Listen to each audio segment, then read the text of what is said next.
शिव पुराण के रुद्र संहिता के अंतर्गत आज हम पढ़ेंगे कि सती का शिव से विवाह कैसे हुआ, उन्हें शिव से विवाह की वर प्राप्ति कैसे हुई।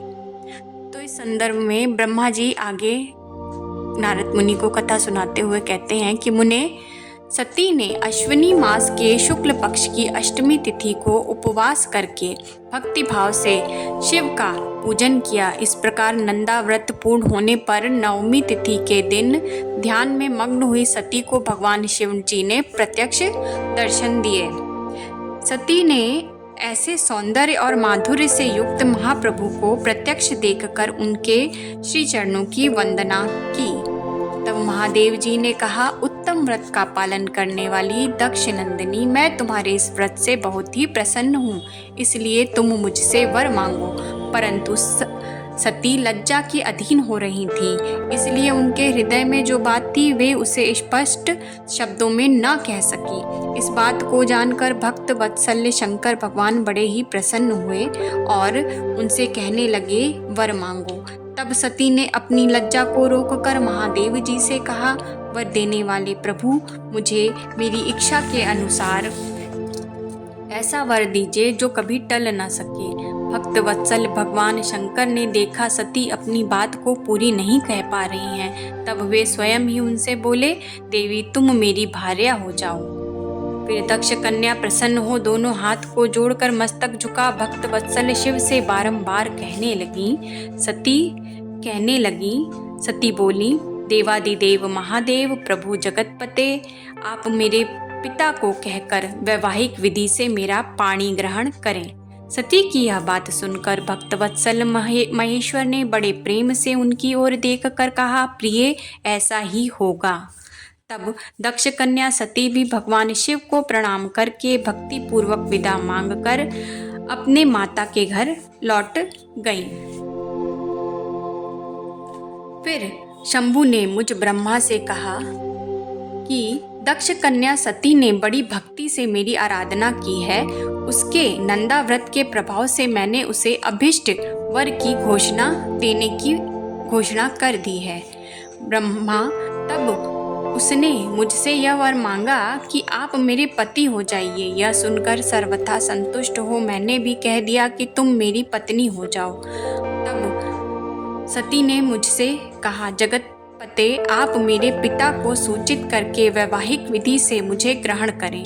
ब्रह्मा उसकी भक्ति से संतुष्ट होने के कारण मैंने उसका यह अनुरोध स्वीकार कर लिया है। विधाता तब सती अपनी माता के घर को लौटकर चली गई। इसलिए अब तुम मेरी आज्ञा से दक्ष के घर जाओ और ऐसा यत्न करो जिससे प्रजापति दक्ष शीघ्र ही मुझे अपनी कन्या का दान कर दे। तब मैं ब्रह्मा इस प्रकार चिंता करके सरस्वती के साथ सहसा ही दक्ष के यहाँ उपस्थित हुआ। तब दक्ष ने जब मेरे आने का कारण पूछा, तब मैंने उसे सारी बातें कहकर बताई। प्रजापति भगवान शंकर ने तुम्हारी पुत्री को प्राप्त करने के लिए निश्चय ही मुझे यहाँ भेजा है। इस विषय में जो श्रेष्ठ हो वो करो, उसका निश्चय करो। जैसे सती ने नाना प्रकार के भावों से तथा सात्विक व्रत के द्वारा भगवान शिव की आराधना की है, उसी तरह वे भी सती की आराधना करते हैं। इसलिए दक्ष भगवान शिव के लिए ही संकल्पित एवं प्रकट हुई अपनी पुत्री को तुम निर्विलंब उन्हें सौंप दो, इससे तुम कृत्य हो जाओगे। मैं नारद के साथ जाकर उन्हें तुम्हारे घर ले आऊँगा, फिर तुम उन्हीं के लिए उत्पन्न हुई अपनी इस पुत्री को उनके हाथों में दे देना। ब्रह्मा जी कहते हैं, नारद मेरी यह बात सुनकर मेरे पुत्र दक्ष को बड़ा हर्ष हुआ। वे अत्यंत प्रसन्न होकर बोला, पिताजी ऐसा ही होगा। तदंतर मैं हिमालय के कैलाश शिखर पर रहने वाले परमेश्वर महादेव शिव को लाने के लिए प्रसन्नता पूर्वक उनके पास गया और उनसे इस प्रकार बोला, वृषभध्वज सती के लिए मेरे पुत्र दक्ष ने जो बातें कही हैं उसे सुनिए। दक्ष ने कहा है कि मैं अपनी पुत्री भगवान शिव के ही हाथों में दूंगा, क्योंकि उन्हीं के लिए यह उत्पन्न हुई है। शिव के साथ सती का विवाह हो यह कार्य तो मुझे स्वतः ही अभिष्ट है, फिर आपके भी कहने से इसका महत्व और अधिक बढ़ गया है। वृषभध्वज, मुझसे दक्ष ने ऐसी बातें कही हैं, अतः आप शुभ मुहूर्त में उनके घर चलिए और सती को ले आइए। मेरी यह बात सुनकर भक्त वत्सल रुद्र लौकिक गति का आश्रय ले हंसते हुए मुझसे बोले, संसार की सृष्टि करने वाले ब्रह्मा जी, मैं तुम्हारे और नारद के साथ ही दक्ष के घर चलूंगा, अतः नारद का स्मरण करो, अपने मारीच आदि मानस पुत्रों को भी बुला लो। फिर रुद्र के स्मरण करने पर शिव भक्तों के सम्राट भगवान विष्णु भी अपने सैनिकों तथा कमला देवी के साथ गरुड़ पर आरूढ़ हो तुरंत ही वहां आ गए। तदंतर चैत्र मास के शुक्ल पक्ष की त्रयोदशी तिथि में रविवार को पूर्वा फागुनी नक्षत्र में मुझ ब्रह्मा और विष्णु आदि समस्त देवताओं के साथ महेश्वर ने विवाह के लिए यात्रा की। भगवान शिव की इच्छा से वृषभ, व्याघ्र, सर्प, जटा और चंद्रकला आदि सब के सब उनके लिए यथा योग्य आभूषण बन गए। तदंतर वेग से चलने वाले भगवान बलिवर्द नंदिकेश्वर पर आरूढ़ हुए महादेव जी श्री विष्णु आदि देवताओं को साथ लिए क्षण भर में प्रसन्नता पूर्वक दक्ष के घर पहुंच गए। वहां विनीत चित्त वाले प्रजापति दक्ष समस्त आत्मीय जनों के साथ भगवान शिव की अगवानी के लिए उनके सामने आए। दक्ष ने अपने द्वार पर आए हुए समस्त देवताओं का सत्कार किया। वे सब लोग सुरश्रेष्ठ शिव को बिठाकर उनके पार्श्व भाग में स्वयं भी मुनियों के साथ क्रमशः बैठ गए। तत्पश्चात श्री विष्णु का, मेरा, ब्राह्मणों का, देवताओं का और समस्त शिव गणों का भी यथोचित विधि से उत्तम भक्ति भाव के साथ पूजन किया गया। इसके बाद मेरे पुत्र दक्ष ने मुझ पिता से मेरे चरणों में प्रणाम करके प्रसन्नता पूर्वक कहा, प्रभो आप ही वैवाहिक कार्य कराएं। तब मैं भी हर्ष भरे हृदय से बहुत अच्छा कहकर उठा और वह सारा कार्य कराने लगा। तदंतर ग्रहों के बल से युक्त शुभ लग्न और मुहूर्त में दक्ष ने हर्षपूर्वक अपनी पुत्री सती का हाथ भगवान शंकर के हाथ में दे दिया। उस समय हर्ष से भरे हुए भगवान ऋषभ देव भी वैवाहिक विधि से सुंदरी दक्ष कन्या का पाणी ग्रहण किया। फिर मैंने, श्री हरि ने, तुम तथा अन्य मुनियों ने, देवताओं और प्रथम गणों ने भगवान शंकर को प्रणाम किया और सब ने नाना प्रकार की स्तुतियों द्वारा उन्हें संतुष्ट किया। भगवान शिव के लिए कन्यादान करके मेरे पुत्र दक्ष कृतार्थ हो गए। शिवा और शिव प्रसन्न हुए तथा सारा संसार मंगल का निकेतन बन गया। इसके बाद मैं देवी सती के पास आकर ग्रह सूत्रोक्त विधि से विस्तार पूर्वक सारा अग्नि कार्य कराने लगा। मुझ आचार्य तथा ब्राह्मणों की आज्ञा से शिवा और शिव ने बड़े हर्ष के साथ विधि पूर्वक अग्नि की परिक्रमा की। उस समय वहां बड़ा अद्भुत उत्सव मनाया गया। गाजे बाजे और नृत्य के साथ होने वाला वह उत्सव सबको बड़ा ही सुखद जान पड़ा। तत्पश्चात शिव ने कहा, ब्रह्मा आपने सारा वैवाहिक कार्य अच्छी तरह संपन्न करा दिया है, अब मैं प्रसन्न हूँ। आप मेरे आचार्य हैं, बतलाइए आपको क्या दक्षिणा दूँ। भगवान शंकर का यह वचन सुनकर मैं हाथ जोड़ विनीत चित्त से उन्हें बारंबार प्रणाम करके बोला, देवेश यदि आप प्रसन्न हो और महेश्वर यदि मैं वर पाने योग्य हूँ तो प्रसन्नता पूर्वक जो बात कहता हूँ उसे आप पूर्ण कीजिए। यह मेरी अभिलाषा है कि चैत्र के शुक्ल पक्ष की त्रयोदशी को पूर्वा फागुनी नक्षत्र में रविवार के दिन यदि भूतल पर जो मनुष्य भक्ति भाव से आपका दर्शन करे उसके सारे पाप तत्काल नष्ट हो जाएं, विपुल पुण्य की वृद्धि हो जाए और समस्त रोगों का सर्वथा नाश हो जाए। जो स्त्री दुर्भागा बंध्या, कानी तथा रूपहीन हो, वह भी आपके दर्शन मात्र से ही अवश्य निर्दोष हो जाए। मेरी यह बात उनकी आत्मा को सुख देने वाली थी। इसे सुनकर भगवान शिव ने प्रसन्न चित्त से कहा, विधाता, ऐसा ही होगा। मैं तुम्हारे कहने से संपूर्ण जगत के हित के लिए अपनी पत्नी सती के साथ इस वेदी पर सुस्थिर भाव से स्थित रहूंगा। ऐसा कहकर पत्नी सहित भगवान शिव अपनी अंश रूपिणी मूर्ति को प्रकट करके वेदी के मध्य भाग में विराजमान हो गए। तत्पश्चात स्वजनों पर स्नेह रखने वाले परमेश्वर शंकर दक्ष से विदा ले अपनी पत्नी सती के साथ कैलाश जाने को तैयार हुए। उस समय उत्तम बुद्धि वाले दक्ष ने विनय से मस्तक झुका हाथ जोड़ भगवान वृषभध्वज की प्रेम पूर्वक स्तुति की।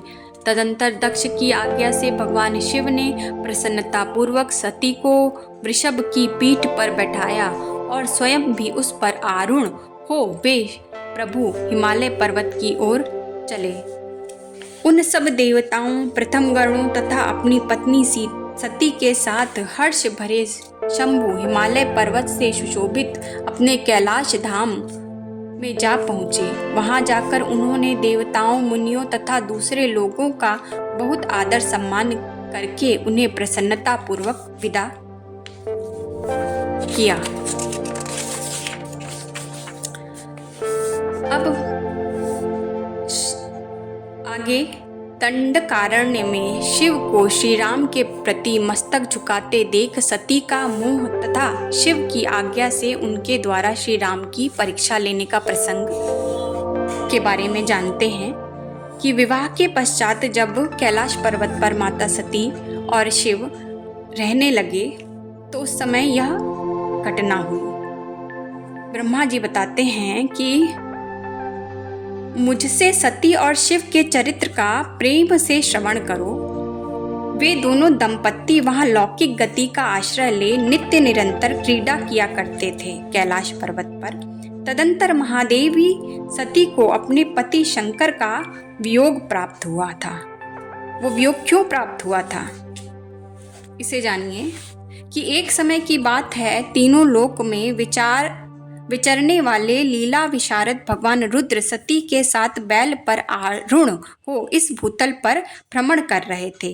घूमते घूमते वे दंडकारण्य में आए। वहां उन्होंने लक्ष्मण सहित भगवान श्री राम को देखा, जो रावण द्वारा छल पूर्वक हरी गई अपनी पत्नी सीता की खोज कर रहे थे। वे हा सीता ऐसा उच्च स्वर से पुकारते हुए जहां तहां देखते और बारंबार रोते थे। उनके मन में विरह का आवेश छा रहा था। उस समय उदार चेता पूर्ण काम भगवान शंकर ने बड़ी प्रसन्नता के साथ उन्हें प्रणाम किया और जय जयकार करके वे दूसरी ओर चल दिए। भक्त वत्सल शंकर ने उस वन में श्री राम के सामने अपने को प्रकट नहीं किया। भगवान शिव की मोह में डालने वाली ऐसी लीला देख सती को बड़ा विस्मय हुआ। वे उनकी माया से मोहित हो उनसे इस प्रकार बोली। सती ने कहा, देव देव सर्वेश्वर परम ब्रह्म परमेश्वर, यदि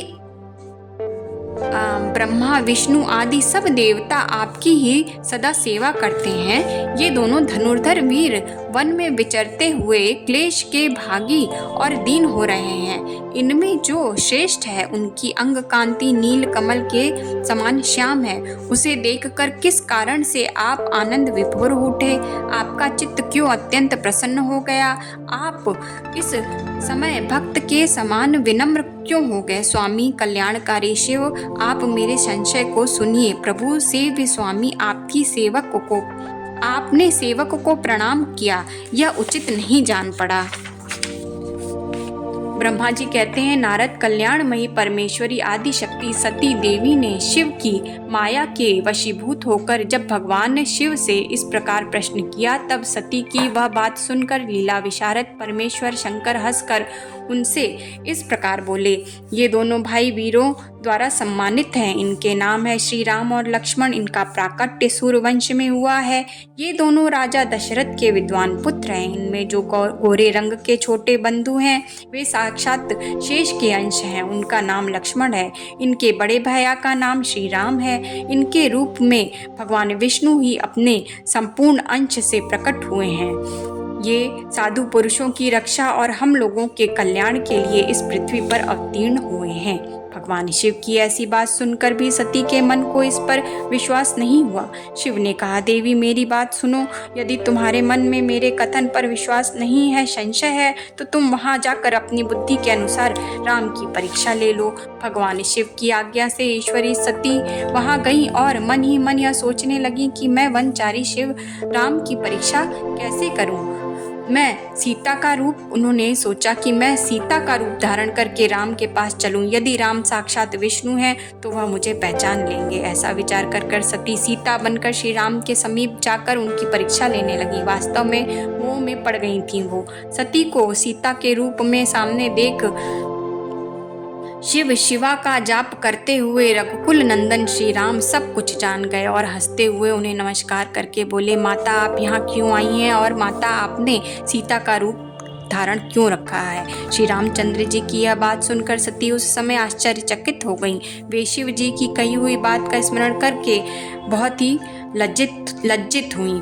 श्री राम को साक्षात विष्णु जान अपने रूप को प्रकट करके मन ही मन भगवान शिव के चरणारविंदों का चिंतन कर वह प्रसन्न हुई। पर अपने कर्म को याद करके उनके मन में बड़ा ही शोक हो रहा था। वे उदास होकर शिव जी के पास लौटी।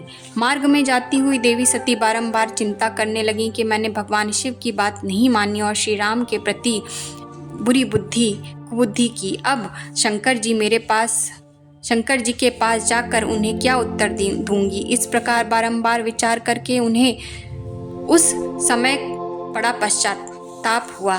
सती को दुखी देख भगवान हर ने उनका कुशल समाचार पूछा और प्रेम पूर्वक कहा, तुमने किस प्रकार परीक्षा ली। उनकी यह बात सुनकर सती मस्तक झुकाए उनके पास खड़ी हो गई। उनका मन शोक में डूबा हुआ था। भगवान महेश्वर ने ध्यान लगाकर सती का सारा चरित्र जान लिया और उन्हें मन से त्याग दिया। सती का मन से त्याग करके वे अपने निवासभूत कैलाश पर्वत पर चले गए। उस समय सती ने अपने प्राण वल्लभ पति भगवान शिव का ध्यान करके उस समस्त कारण को जान लिया।